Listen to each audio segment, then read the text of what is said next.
morning is well known to everybody here. Her name is Reverend Sidney Bactriel. She always brings forth such beautiful, beautiful messages. And so without any further ado, Reverend Sidney Bactriel.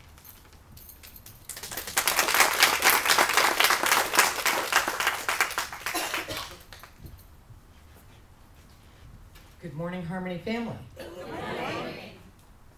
I hope you didn't see it, but this cute little cup of water that Cherie brought up, it's now paper instead of a little thick cardboard, but I stuck my elbow in it. So, I love it. I'm a little cool.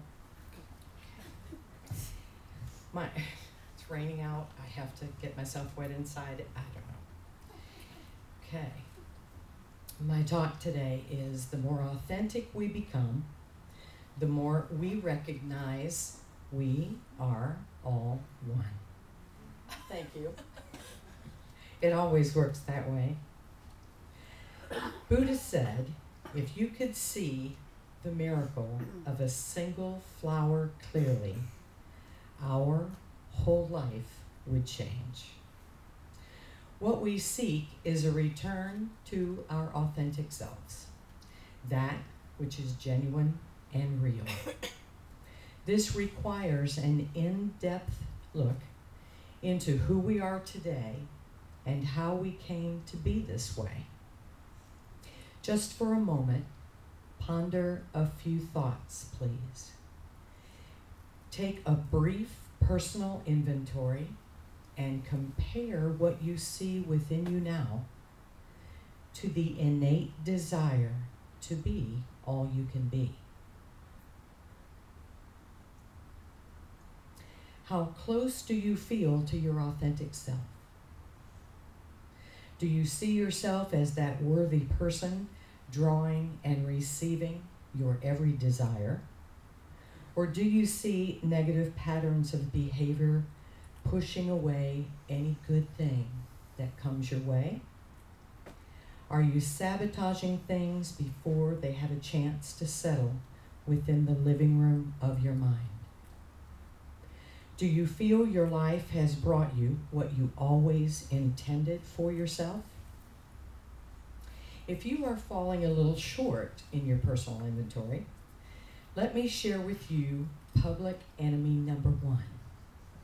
The culprit of falsehood, the scam of unworthiness, the robber of sane and proper domain. Let me introduce you to the ego. Some of us also refer to it as easing God out.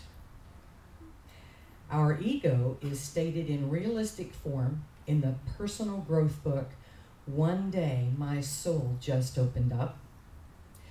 Best-selling author Iyanla Vanzant's personal search for healing and reclaiming her authentic self. You know this book? Yes, ma'am. Her personal search for healing and reclaiming her authentic self began with this dedication. And I can tell you that I read that book about 8 years ago, and I didn't know this was in there until Spirit said, pick this book up and look in it. The dedication page is so easy to forget, to open and look at.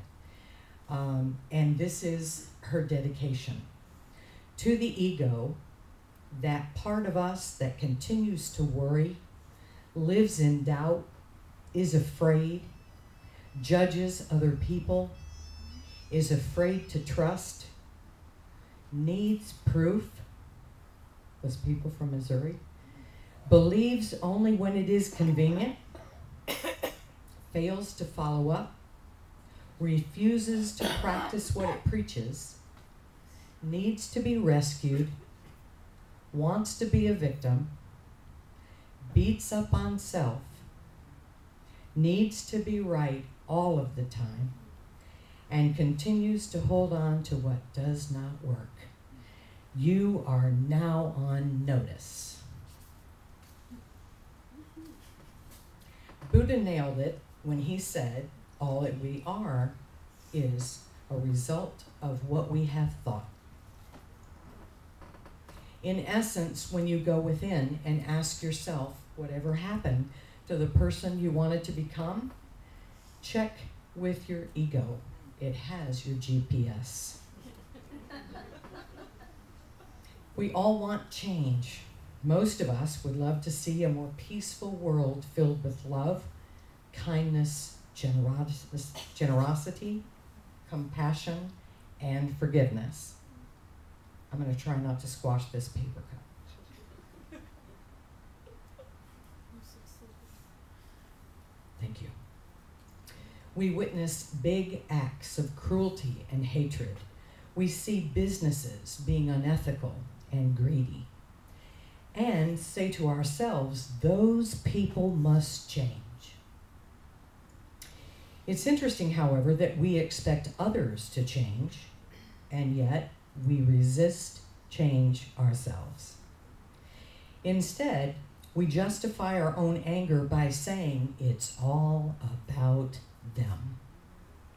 According to Byron Katie, the creator of the personal change method, The Work, you know that one too? She's great. It's exactly the opposite.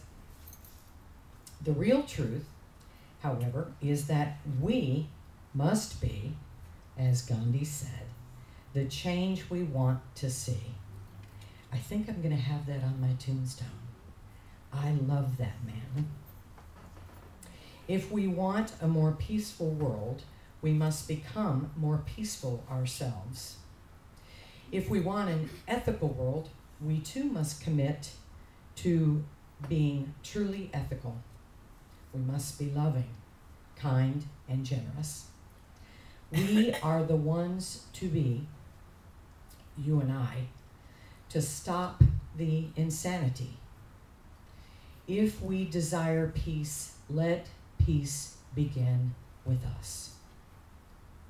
While it's easy to point the finger at others, it's far more difficult to look in the mirror and admit, I too am part of the problem. But if we have the courage to consider this truth, we can then take our first important step that can join with others to transform the world.